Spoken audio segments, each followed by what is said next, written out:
Breaking news Chittoor mayor Katari Anuradha ఆమె భర్త హత్య కేసులో దోషులకు చిత్తూరు కోర్టు ఇవాళ శిక్ష ఖరారు చేయనుంది. ఈ కేసులో 5 నిందితులను దోషులుగా తేల్చింది court. A1, A2, A3, A4, A5లు నేరం చేసినట్లు నిర్ధారించింది. తీర్పు సందర్భంగా చిత్తూరు కోర్టు దగ్గర భారీ బందోబస్తు ఏర్పాటు చేశారు. కటారి అనురాధ దంపతులను 2015 నవంబర్ 17వ తేదీ వారి మేనల్లుడు చంద్రశేఖర్ నగరపాలక సంస్థ కార్యాలయంలోనే హత్య చేశాడు. 10 ఏళ్ల విచారణ తర్వాత ఈ కేసులో తుది తీర్పు రాబోతోంది.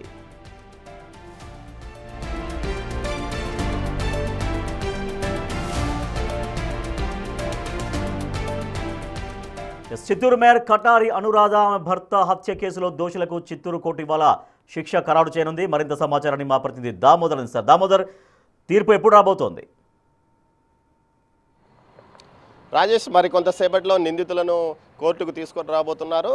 మొత్తం 3 సెక్షన్స్ కింద కేసు ఏదైతే శిక్ష ఖరారు చేసినట్టు తెలుస్తుంది. 302 ఏదైతే కటారి అనురాధతో పాటు ఆమె భర్త కటారి మోహన్ చంపిన 2 హత్యలతో పాటు 307 ఏదైతే ఫిర్యాదుదారుడు శ్రీకాంత్ పైన కూడా దాడి చేసిన నేపథ్యంలో అది ఒక హత్యాయత్నం కేసు. 127 ఏదైతే కుట్ర కోణానికి సంబంధించి మరో కేసు. మొత్తం 3 సెక్షన్ల పైన 2 హత్యలు, ఒక హత్యాయత్నము, కుట్ర, ఈ 3టికి సంబంధించి శిక్ష నేడు ఖరారు చేయబోతున్నది.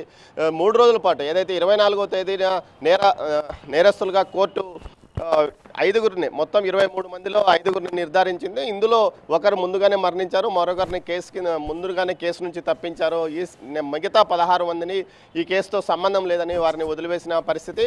మొత్తం మీద ఈ కేసుకు సంబంధించి A1 చంద్రశేఖర్ అలియాస్ చింటూ, అదేవిధంగా వెంకటాచలపతి, జయప్రకాష్ రెడ్డి, వెంకటేష్, మంజునాథ్, ఈ 5గురి పైన శిక్ష ఖరారైంది. వీరికి సంబంధించి మరికొంతసేపట్లో నిందితులను కోర్టుకు తీసుకొని రాబోతున్నారు. కోర్టు వద్ద బందోబస్తు భారీగా ఏర్పాటు చేశారు పోలీసులు. 24వ తేదీ శిక్ష ఏదైతే నేరము నిరూపించిన నేరము ఖరారు చేశారో ఆ తర్వాత శిక్ష ఖరారు చేయడానికి ఏదైతే 27, 30 2 రోజుల పాటు ఇటు వాయిదాలు పడ్డ నేపథ్యంలో ఈరోజు మరోసారి వాయిదా పడింది. ఈరోజు పూర్తి స్థాయిలో శిక్షను ఖరారు చేయనున్నట్లు సమాచారం.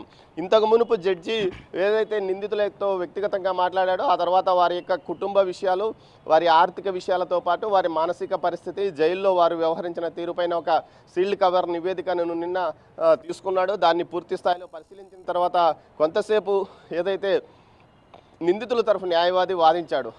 3 గంటల నుంచి రాత్రి 7 గంటల వరకు, సాయంత్రం 3 గంటల నుంచి రాత్రి 7 గంటల వరకు అతను వాదించాడు. ఈ సందర్భంగా ఏదైతే హత్యలకు జరిగి డెత్ సెంటెన్స్ కాకుండా శిక్షలు ఏ విధంగా యావజ్జీవ కారాగార శిక్షలు పడ్డాయి, మిగతా శిక్షలు ఏ విధంగా ఖరారు చేశారా అన్న కోణంలో జడ్జికి వివరించారు. అయితే జడ్జి ఈరోజు 10:30కు నిన్న వాయిదా వేశాడు. ఈరోజు 10:30 నుంచి కోర్టు ప్రొసీడింగ్స్ ప్రారంభం కానున్న నేపథ్యంలో శిక్ష ఎలా ఉంటుందన్న విషయం మీదనే ఇప్పుడు సస్పెన్స్ నెలకొంది. 2 హత్యలతో పాటు ఒక హత్యాయత్నము, కుట్ర, ఈ 3 కేసులకు సంబంధించి ఇప్పుడు 5 మంది నిందితులపై శిక్ష ఖరారు కానుంది. నిందితుల తరపు న్యాయవాదులు ఏమంటున్నారు? సో ఇవాళ ఫైనల్ శిక్ష సంబంధించి తీర్పు రాబోతోంది. సో దానికి వచ్చేటువంటి తీర్పును బట్టి నిందితుల తరపు న్యాయవాదులు ఏమంటున్నారు, ఏం చేయబోతున్నారు తెలుస్తోంది. రాజేష్, నిన్న సాయంత్రం 3 గంటల నుంచి 7 గంటల వరకు వివిధ కేసుల్లో దేశవ్యాప్తంగా ఈ హత్య జరిగిన హత్యల కేసులకు సంబంధించి పూర్తి స్థాయిలో తీర్పుల యొక్క వివరాలను జడ్జికి ఈ సందర్భంగా సోదాహరంగా ఏదైతే న్యాయవాదులు, నిందితుల తరఫు న్యాయవాదులు జడ్జికి వివరించారు. డెత్ సెంటెన్స్ కాకుండా తక్కువ శిక్షతో బయటపడే విధంగా తమ క్లయింట్స్కు న్యాయం చేయాలంటూ కూడా వారు ఈ సందర్భంగా కోరారు.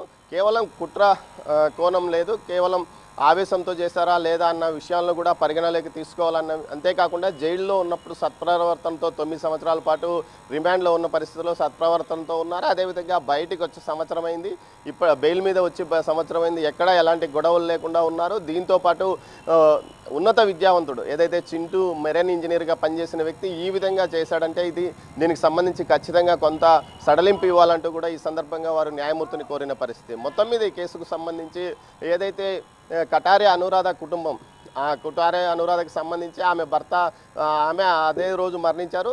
నవంబర్ 17వ తేదీ 2015లో ఈ హత్య నగరపాలక సంస్థ కార్యాలయంలో జరిగిన నేపథ్యం. ఆ తర్వాత వారికి ఉన్న ఏకైక కుమారుడు ప్రవీణ్, అతను కూడా కరోనా సమయంలో మరణిస్తే ఆ కుటుంబంలో దిక్కు లేకుండా ఉంది. ఇలాంటి పరిస్థితికి కారణమైన వీరికి కఠినంగా శిక్ష విధించాలంటూ ప్రాసిక్యూషన్ కూడా పూర్తి స్థాయిలో వాదించిన పరిస్థితి.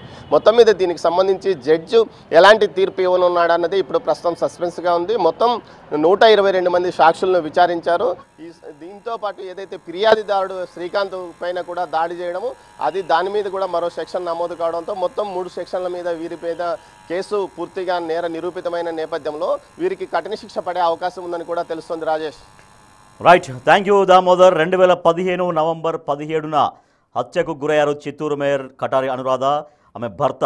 సో ఇవాళకి కరెక్ట్గా ఇంకో 17 రోజులు అయితే కరెక్ట్గా 10 సంవత్సరాలు కంప్లీట్ అవుతుంది. సో 10 సంవత్సరాల తర్వాత ఇవాళ కొద్దిసేపట్లో తీర్పు రాబోతుంది. దీంతో కోర్టు దగ్గర భారీ బందోబస్తులు